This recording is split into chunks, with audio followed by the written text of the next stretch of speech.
Jangan lupa untuk subscribe dan nyalakan lonceng notifikasinya.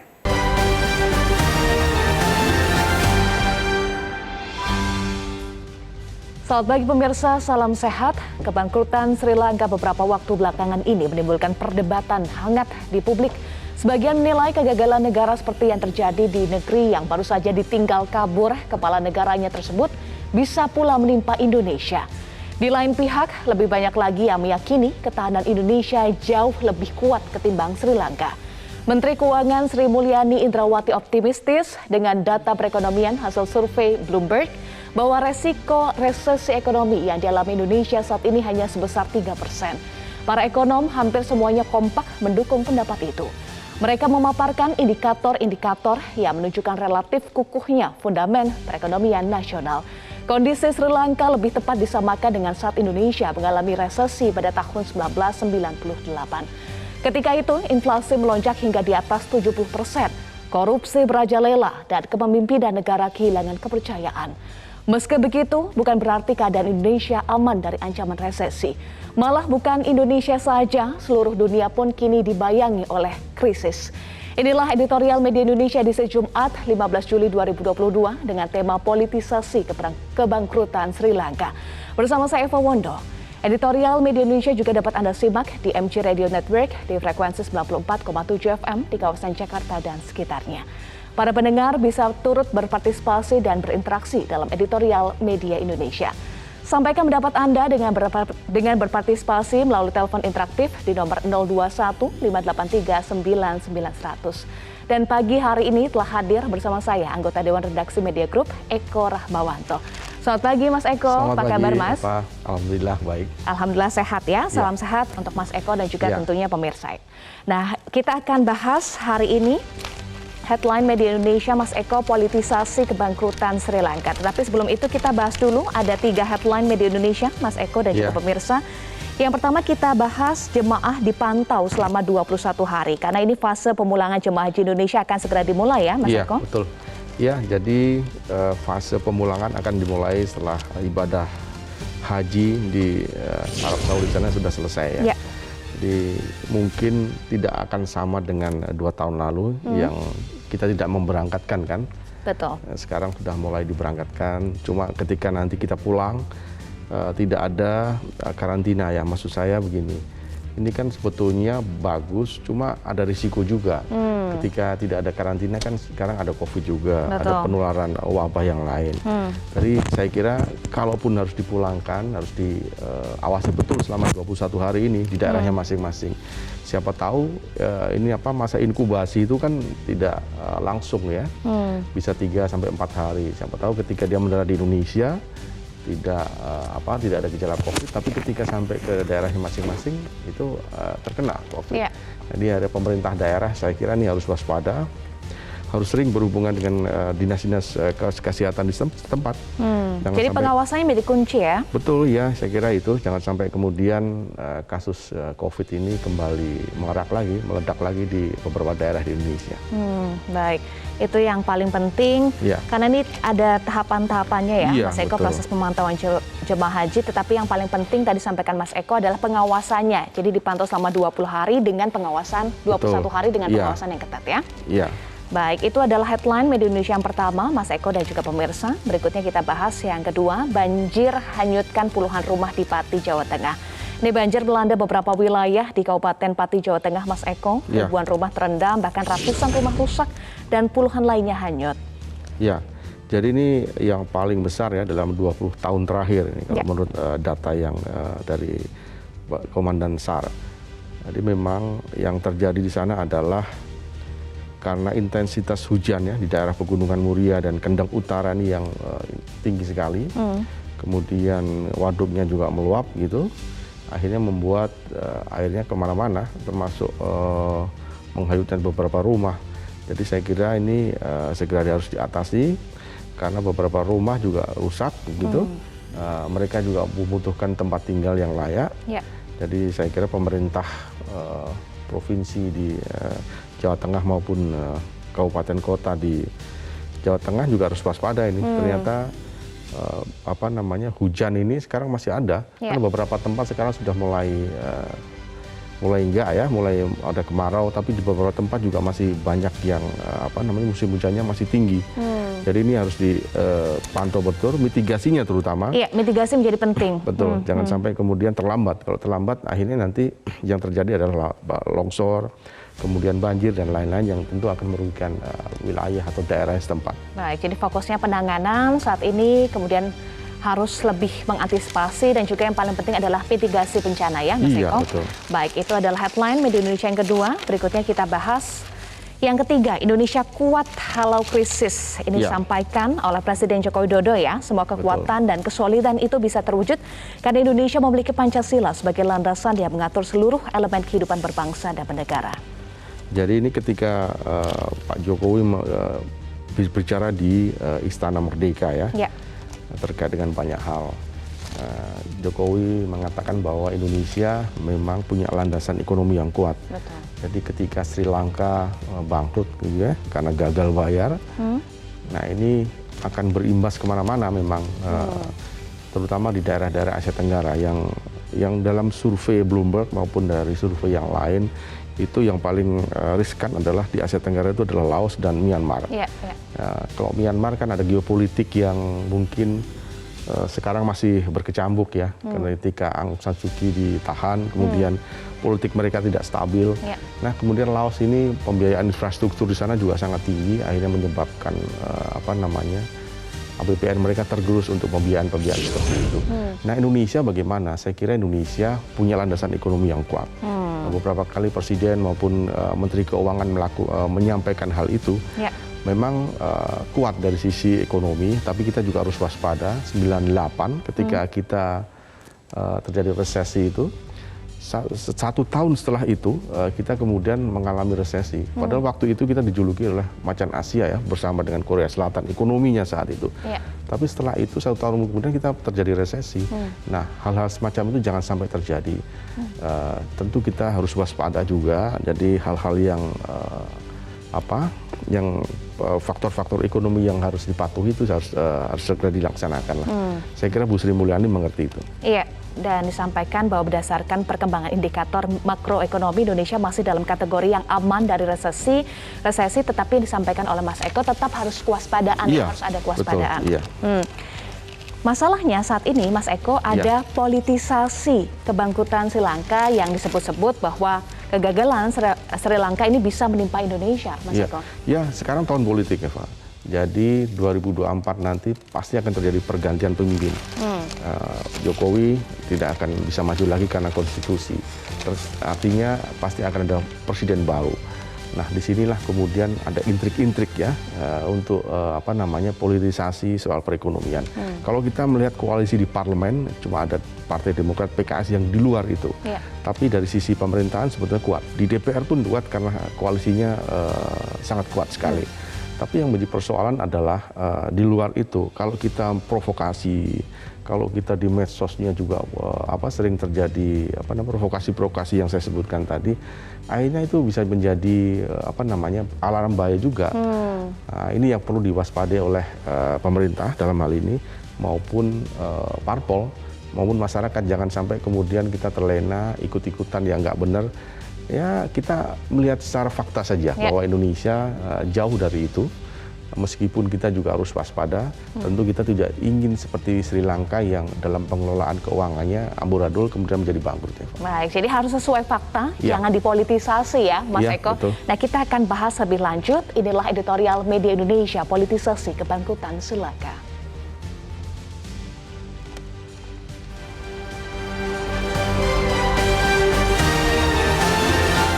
Politisasi kebangkrutan Sri Lanka.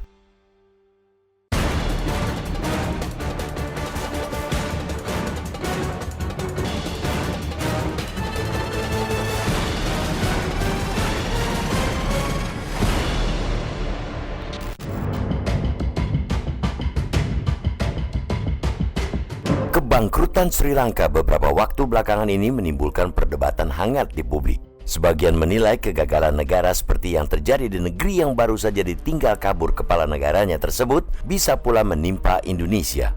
Di lain pihak, lebih banyak lagi yang meyakini ketahanan Indonesia jauh lebih kuat ketimbang Sri Lanka. Menteri Keuangan Sri Mulyani Indrawati optimistis dengan data perekonomian hasil survei Bloomberg bahwa resiko resesi ekonomi yang dialami Indonesia saat ini hanya sebesar 3%. Para ekonom hampir semuanya kompak mendukung pendapat itu. Mereka memaparkan indikator-indikator yang menunjukkan relatif kukuhnya fundamen perekonomian nasional. Kondisi Sri Lanka lebih tepat disamakan dengan saat Indonesia mengalami resesi 1998. Ketika itu, inflasi melonjak hingga di atas 70%, korupsi merajalela, dan kepemimpinan negara kehilangan kepercayaan.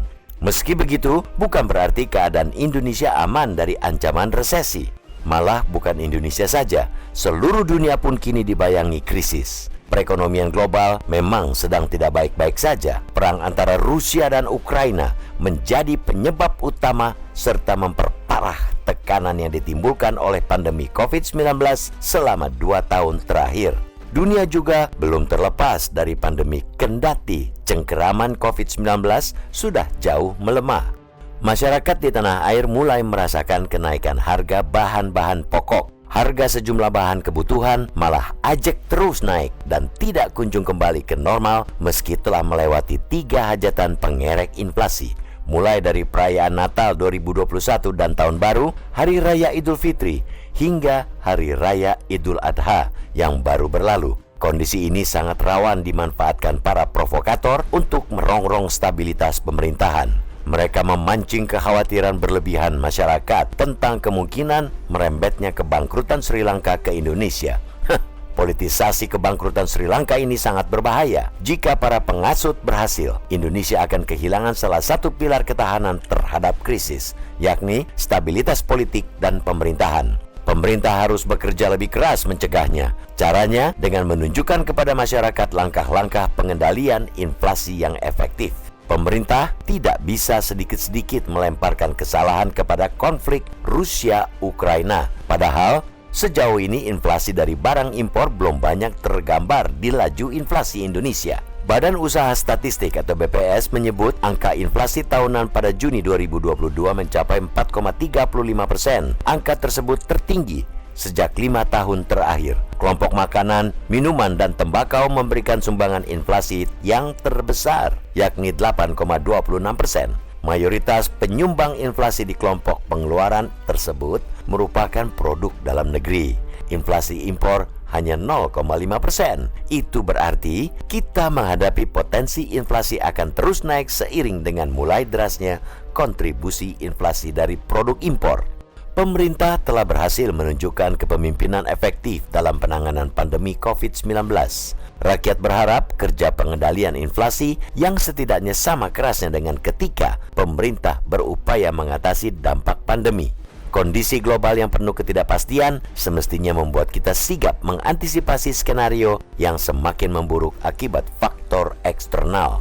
Seiring dengan itu, pengendalian faktor-faktor internal seperti inflasi yang disumbangkan produk dan jasa dalam negeri tidak boleh disepelekan, apalagi dibiarkan. Jangan beri kesempatan para penghasut memanfaatkan celah-celah kelemahan pemerintah dalam mengantisipasi persoalan perekonomian. Rakyat perlu diyakinkan bahwa kondisi Indonesia jauh dari kebangkrutan.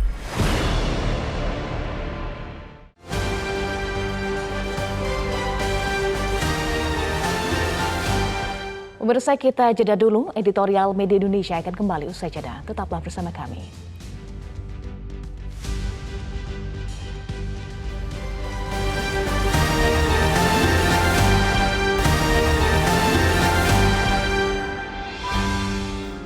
Media Indonesia mengajak Anda untuk mengakses fitur premium e-paper. Dengan sajian konten berbasis intelektual dan meneguhkan kebangsaan, Media Indonesia tampil dengan lebih dinamis melalui e-paper Media Indonesia yang dapat Anda akses kapan saja, di mana saja. Caranya mudah, download aplikasi Media Indonesia di Android atau ketik link e-paper.mediaindonesia.com atau bisa scan QR Code pada layar kaca Anda. Klik tab e-paper di bagian samping layar tablet Anda. Daftarkan data diri, serta pilih paket berlangganan e-paper Media Indonesia sesuai dengan kebutuhan Anda. Nikmati juga bonus spesial tambahan 4 halaman rubrik fokus setiap hari. Semua bisa Anda dapatkan hanya di e-paper Media Indonesia. Untuk informasi lebih lanjut, hubungi customer service di nomor 0811 1201 2018 atau kunjungi media sosial @mediaindonesia. Media Indonesia, referensi bangsa.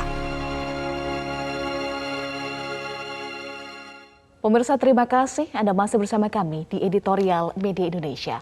Mas Eko dan juga pemirsa, untuk membahas lebih lanjut, kita sudah terhubung dengan beberapa penelpon. Langsung akan kita sapa. Yang pertama Pak Sukarwan dari Temanggung, Jawa Tengah. Selamat pagi Pak Sukarwan, salam sehat Pak. Ya, sehat Bu. Selamat pagi Metro TV, selamat pagi semuanya. Ya, silahkan Pak Sukarwan. Begini ya, ini sebagai pengalaman, Sri Lanka sudah kolab, sudah bangkrut. Ada beberapa negara yang diprediksi akan mengikuti jejak Sri Lanka. Tapi apakah nanti terbukti atau tidak ya, saya pun masih meragukan seperti Argentina, Mesir, Afghanistan, dan beberapa negara lain. Tapi untuk negara kita, Indonesia, krisis tahun 98 sudah sangat menguji negara Indonesia. Dan alhamdulillah teruji itu terbukti tidak goyah lah. Ya boleh sebentar, tapi paling tidak negara kita itu kan didukung sektor pertanian yang tangguh. Jadi saya yakin apa yang dikatakan Ibu Sri Mulyani, insya Allah Indonesia semoga tidak goyah. Begitulah pokoknya. Ya, Pak Sukarwan. Ya, siap. Iya, ada lagi Pak Sukarwan yang ingin disampaikan? Begini, terus kalau Sri Lanka bangkrut dengan tingkat inflasi 50% ke atas, kita pernah pengalaman zaman Orde Lama runtuh, itu inflasi sampai 250% tuh. Tapi Pak Harto entah 250 entah lebih, pokoknya sekitar itu seingat saya. Pak Harto dengan tekniknya modernisasi desa, Pelita Modes, pembangunan 5 tahun modernisasi desa, itu bisa membalikkan fakta, hampir dikatakan 180 derajat berbalik. Indonesia bangkit sedikit demi sedikit, bangkit ekonomi ditata. Pertama-tama yang dikuatkan adalah sektor pangan, artinya menitik beratkan sektor pertanian. Bagaimanapun harus pertanian itu basis yang sangat kuat, harus diprioritaskan karena negara kita agraris. Terbukti tahun 80-an, 85, 86 Indonesia ekspor beras, kan terbukti swasembada pangan. Jadi saya yakin apa yang dikatakan Bu Sri Mulyani mari kita dukung dan harus kita buktikan bahwa kita tangguh. Kita sudah tahan uji lah gitu. Makasih. Baik, terima kasih Pak Sukarwan dari Temanggung, Jawa Tengah. Berikutnya Pak John Veto dari Batam, Kepulauan Riau. Selamat pagi Pak John Veto, salam sehat Pak. Selamat pagi Mbak Eva, selamat pagi Mas Eko, salam sehat selalu ya. Ya, silakan Pak John Veto. Ya, ini kita memang menyaksikan ya beberapa hari yang kebelakangan ini masalah Sri Lanka ya, runtuhnya pemerintahan Sri Lanka, itu presidennya sudah lari. Sekarang presidennya di negara tetangga kita di Singapura ya sekarang. Jadi begini, ya ada lagi urutan negara-negara lain. Yang akan negara mengikuti negara Sri Lanka ini. Jadi kita begini, Mbak Eva, Indonesia sudah teruji, ya. Betul kata Menteri Keuangan, ya. Kita tidak akan terimbas, tapi kita harus hati-hati. Begini, kita sudah teruji waktu kita Krismon. Dan lagi kita negara agraris. Ya, kita bisa mengencangkan ikat pinggang. Contoh ya, lahan kita masih luas, kita bercocok tanam masih bisa. Tidak kayak negara-negara yang akan yang ekonominya lagi anjlok itu. Tidak begitu. Sumber daya alam kita masih banyak. Cuma kita betul-betul hati-hati memanagenya. Yang paling kita takutkan politisasi ini di zaman era sekarang ini, ya, yang gaduhnya kan di medsos. Ya. Tengok tuh yang pam-pam sumbu pendek tuh di medsos mereka tuh. Ngeri juga kita. Ini yang takut kita masyarakat yang awam yang terpancing itu. Yang tidak bijak melakukan itu. Itu yang kita takutkan. Tapi mudah-mudahan ya dengan adanya dari media masyarakat kita pasti santai-santai aja. Cuma yang kita takutkan cuma sedikit ini masalah energi aja. energi, bahan pangan kita tidak akan begitu berdampak. Itu aja. Terima kasih banyak. Baik, terima kasih Pak John Veto dari Batam, Kepulauan Riau. Berikutnya ada maksud kami ada Pak Ondo dari Bekasi, Jawa Barat. Pak Ondo Silitonga. Selamat pagi. Selamat pagi Bu Eva, selamat pagi Mas Eko. Selamat pagi, Pak Ondo. Ya, kita harus hati-hati di tahun-tahun politik ini. Kita harus waspada terhadap oknum yang akan mempolitisasi kebangkrutan negara kita seperti di Sri Lanka. Kita itu beda dengan Sri Lanka. Ada 60 negara memang yang terancam bangkrut. Bedanya Indonesia dengan Sri Lanka, kita ini jauh. Kita ini masih mampu. Mereka bangkrut itu karena pada tahun 2019 terjadi bom di gereja dan hotel di daerah pariwisata. Gagal membayar hutang. Kemudian kehabisan dolar. Jauh lebih besar importnya daripada ekspor, jadi tidak mampu membiayai BBM. Keamanan tidak mampu mengatasi ribuan pendemo. Itu Presiden Gotabaya Rajapaksa kabur. Nah, presidennya aja udah Rajapaksa namanya. Presiden kita Jokowi, beda ya. Negaranya dipimpin oleh kroni keluarga. Akibat pandemi juga, akibat perang Rusia, Ukraina, sehingga banyak negara yang krisis energi, gandum, dan pupuk. Dan negara itu salah urus. Proyek mewah, infrastruktur yang terbengkalai. Jadi jauh dengan kita. Kita stok dolarnya masih cukup. Kemudian inflasinya masih mampu teratasi. Indonesia masih kuat dan tidak salah urus. Juga Jokowi sampai pergi ke Rusia, Ukraina untuk mengurus agar kita krisis energi dan pupuk kita dan gandum kita bisa teratasi. Juga kita bisa mampu mengatur subsidi. Makanya diatur saat ini supaya subsidi yang diberikan kepada BBM itu tepat guna. Jadi beda sekali. Jadi saya yakin dan percaya kita jauh daripada resesi yang ditakutkan seperti Sri Lanka tersebut. Oke, demikian. Terima kasih. Baik, terima kasih Pak Ondo Silitonga dari Bekasi, Jawa Barat. Mas Eko dan juga pemirsa, tadi kita sudah simak pernyataan dari beberapa penelpon menyatakan bahwa beda loh keadaan Sri Lanka dengan Indonesia ya. Mas Eko tadi sampaikan, dijelaskan oleh Pak Ondo. Beda salah satunya adalah inflasi, kemudian disampaikan kalau di Sri Lanka kondisinya saat ini berkecamuk begitu ya Mas Eko. Banyak demo, kemudian banyak protes, tidak bisa beli obat, susah BBM. Nah beda sekali dengan Indonesia saat ini ya Mas Eko, disampaikan juga oleh Presiden Joko Widodo dan juga Ibu Sri Mulyani, Menteri Keuangan, bahwa saat ini indikator-indikator ekonomi Indonesia dalam kondisi yang cukup baik. Resiko resesi ekonomi Indonesia hanya 3%, disampaikan oleh Sri Mulyani. Ya, kita masih bisa mengendalikan ekonomi Indonesia. COVID 2 tahun kemarin kan sangat memporak-porandakan sendi-sendi ekonomi. Bukan yang di Indonesia, tapi di negara-negara lain. Tapi toh kita juga bisa mengatasi hal itu. Kemudian dari sektor energi, betul kita melakukan subsidi beberapa di BBM ya, tapi juga kita masih bisa mengatasinya.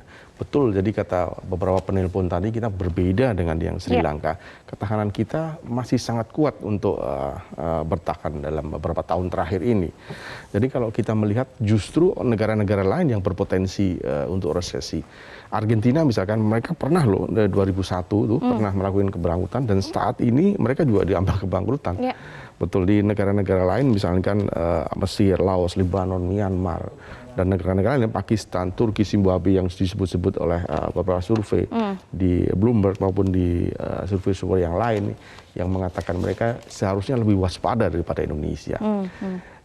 Di negara lain yang pernah bangkrut misalkan Yunani, Argentina juga pernah 2001, kemudian Ekuador, Zimbabwe, Venezuela yang terakhir itu tahun 2017. Nah mereka itu bangkrut karena tidak bisa mengelola keuangan sendiri. Tentu impornya lebih besar dari ekspornya, gagal utang akhirnya bayar, sehingga menyebabkan mereka gagal bangkrut. Nah sejak kedatangan Bu Sri Mulyani ya dulu di Bank Dunia, kemudian masuk menjadi menteri, pengelolaan keuangan kita itu terus membaik, Eva. Artinya memang pemerintah dalam hal ini memang sudah sangat siap untuk mengatasi problem-problem terutama dari sektor ekonomi. Jadi kalau kita melihat tingkat inflasi juga sekarang mulai terus dikendalikan, meskipun kita tahu sekarang 4, sekian ya dari mulai bulan April kalau tidak salah.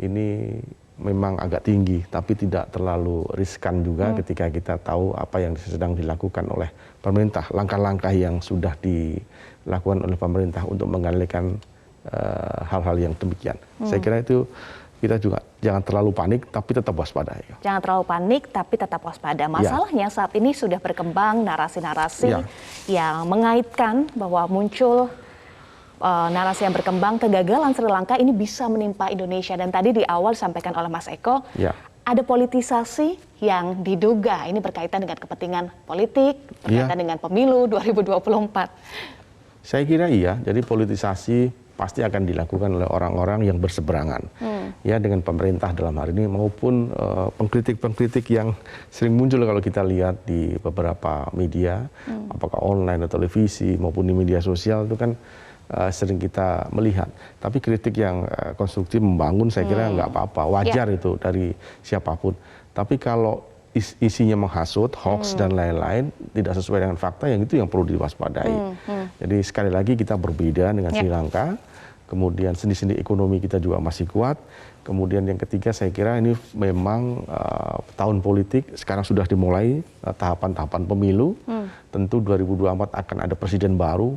Semua orang berkepentingan, semua orang ingin meningkatkan elektabilitasnya dengan berbagai macam cara, termasuk mungkin dengan melakukan politisasi, apakah itu soal ekonomi, apakah itu soal yang lain-lain, yang tentu sangat kalau tidak diantisipasi ya menguntungkan bagi dia tapi tidak merugikan bagi pemerintah. Baik. Ya, saya kira semua harus waspada lah. Ya, semua harus waspada. Indikator-indikator ekonomi Indonesia menunjukkan kondisi yang berbeda dengan Sri Lanka. Betul, tetapi yang harus digarisbawahi adalah jangan membuat Indonesia terlena. Kita akan bahas usai jeda. Tetaplah bersama kami di Editorial Media Indonesia.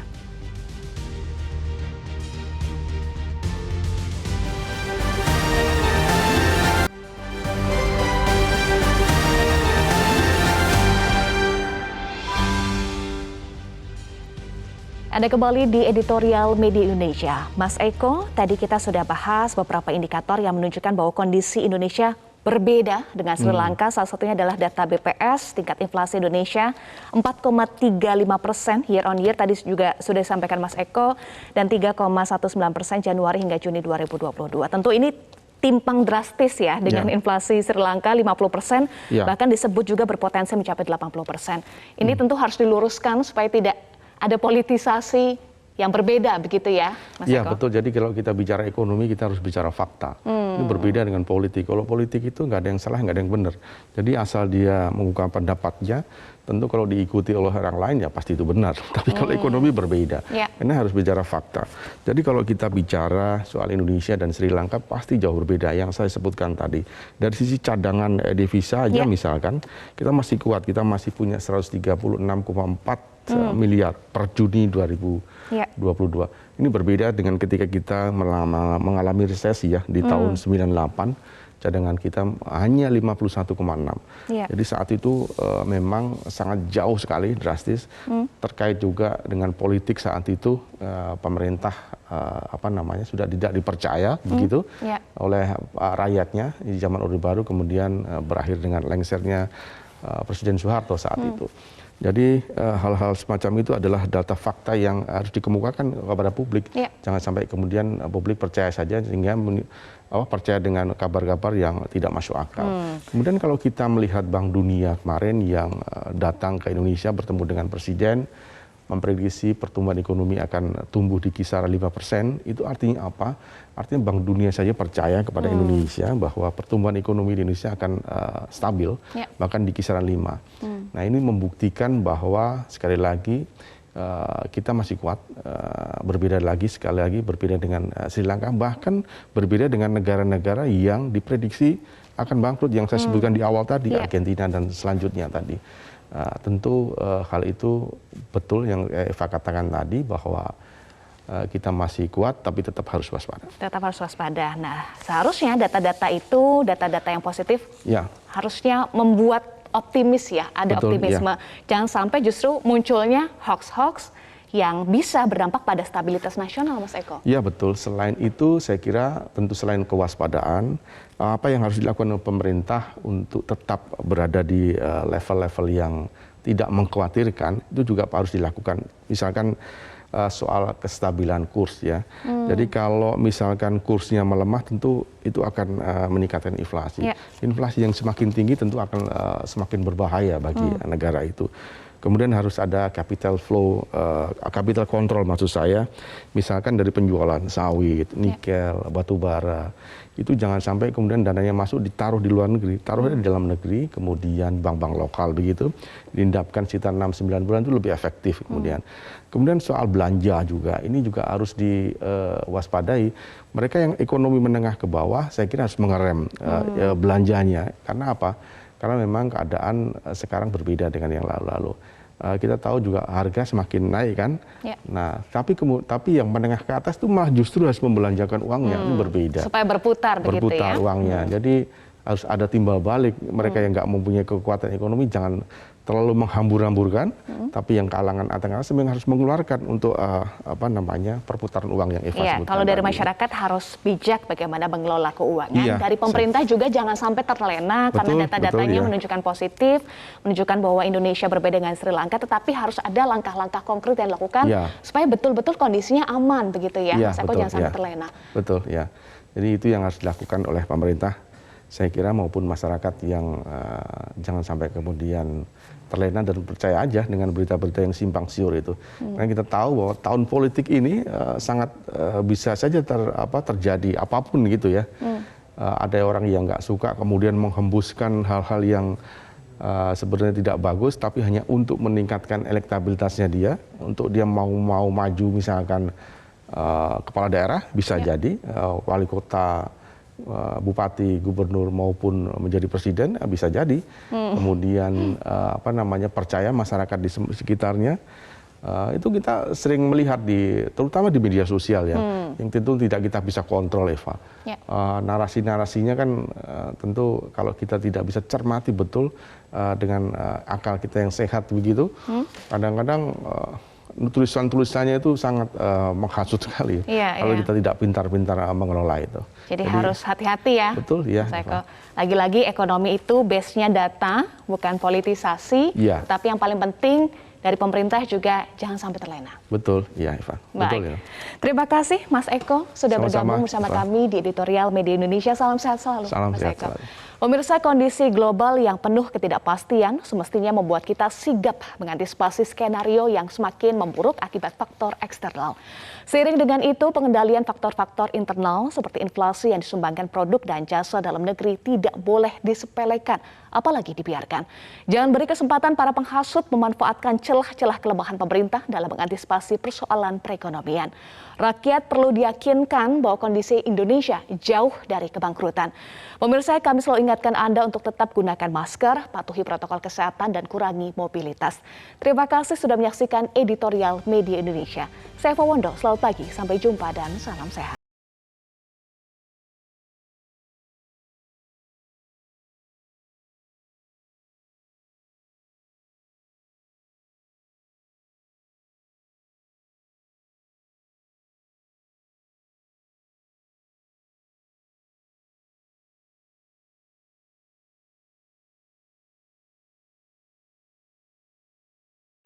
Metro TV